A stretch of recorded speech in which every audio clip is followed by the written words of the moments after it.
जी अस्सलाम वालेकुम, कैसे हैं आप सब लोग? ठीक हैं। अच्छा, आज मैं उन लोगों के लिए बात कर रहा हूँ जो अपना पुराना जेवर दे के कोई नया सेट बनाना चाहते हैं, या अपना जो है वो कोई पुरानी अंगूठी दे के नई अंगूठी बनाते हैं, या पुरानी जितने भी सेट हैं उसे नए में जो है वो कन्वर्ट कराते हैं। उनको किन चीज़ों का जो है वो ध्यान रखना चाहिए?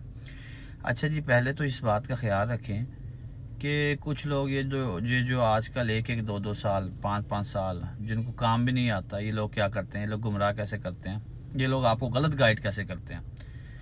आपकी ज्वेलरी जो है वो होती 1 लाख की है, तो ये लोग क्या करते हैं, ये आप लोगों को 1.5 लाख कीमत लगा देते हैं। आपको ज्वेलरी की कीमत ही ज़्यादा लगा देते हैं। अच्छा, इनको पकड़ने का तरीका क्या है? मैंने आपको कहा था मैं आपको जो है ना वो आधा ज्वेलर बना दूंगा। आपने पहले तो 2-3 दुकानों से रेट लगवाना है, और किसी को ये कहना ही नहीं है कि आप जो है ना कोई सेट बनाना चाह रहे हैं। ठीक है, आपने यही कहना है कि हमने जेवर बेचना है, ये कहना ही नहीं है कि हमने सेट बनवाना है। और एक और बात देखें, जहन में रखें, जो एक्चुअल कीमत है ना आपके गोल्ड की, उसी गोल्ड को उसी कीमत में जमा करवाया करें। नहीं तो ये लोग करते पता क्या है, ये जो कल के जो सुनियारे उठे हुए हैं, ये लोग करते ये हैं, ये आपका सोना अगर 1 लाख का है ना, ये 1.5 लाख का जमा कर लेते हैं।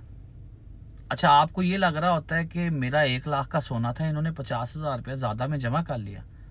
तो इनको पकड़ने का तरीका है, आप इनको कहें कि भाई वो पैसे दे दें हमें 1.5 लाख रुपये, जो आपने 1.5 लाख में हमारा गोल्ड जमा किया है ना। हमारा माइंड चेंज हो गया, अब हमने ज्वेलरी नहीं बनानी, आप हमें पैसे दे दें। फिर ये आपको कहेंगे नहीं नहीं नहीं बाजी, नहीं नहीं भाई, हमने जो है ये 1.5 लाख आपको ज्वेलरी बनाने के लिए जमा किया है। अब इससे क्या साबित होता है, आप खुद समझ जाए। यानी कि अब हमारी शॉप पे जो गोल्ड बनवाने आता है, अगर वो हमसे ये तकाजा करता है कि हमें पैसे चाहिए, हम तो दे देते हैं। क्यों? क्योंकि हमने उसकी सही वैल्यू लगाई होती है। और ये लोग काम ख़राब करते हैं झूठ बोल के। 1 लाख की ज्वेलरी जमा करनी होती है, 1.5 लाख की कर लेते हैं, कसरें उसमें से निकाल देते हैं जो आपको इन्होंने रिटर्न बना के देनी है। और जब आप इनसे कहते हैं ठीक है जी 1.5 लाख आपने जमा किया, 1.5 लाख पैसे देते, पैसे नहीं देते ये लोग।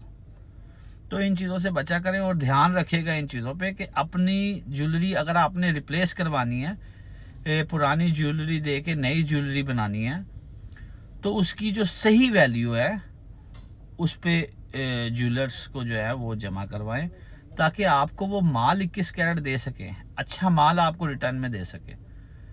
ठीक है, ये झूठ फरेब से आप बचें। कुछ खामियां हम में भी होती है, हम समझने की कोशिश ही नहीं कर रहे होते। हम जो है वो सम टाइम खुद भी झूठ सुनना चाह रहे होते हैं, तो बाद में हमारा नुकसान हो जाता है। ठीक है, तो हमेशा जब भी आपने किसी ज्वेलर के पास जाना है और अपनी पुरानी ज्वेलरी देनी है, तो वो जो रेट आपको देगा उससे आपने एक दफ़ा ये डिमांड ज़रूर करनी है कि हमें ये पैसे मिल जाएंगे, और सही रेट में अपनी ज्वेलरी जमा करवाएं ताकि आपको अच्छा सोना मिल सके। और हक ज्वेलर ने इंशाल्लाह जो है वो इस चीज़ का हमेशा ख्याल रखा है, क्योंकि हमारे वालिद साहब ने एक बात समझाई है हमें कि बेटा काम ऐसे करो कि कल को आप कस्टमर के साथ नज़रों से नज़रें मिला के बात कर सको।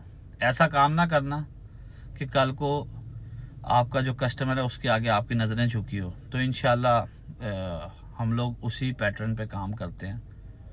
तो अपनी दुआओं में मुझे याद रखिएगा। Thank you so much.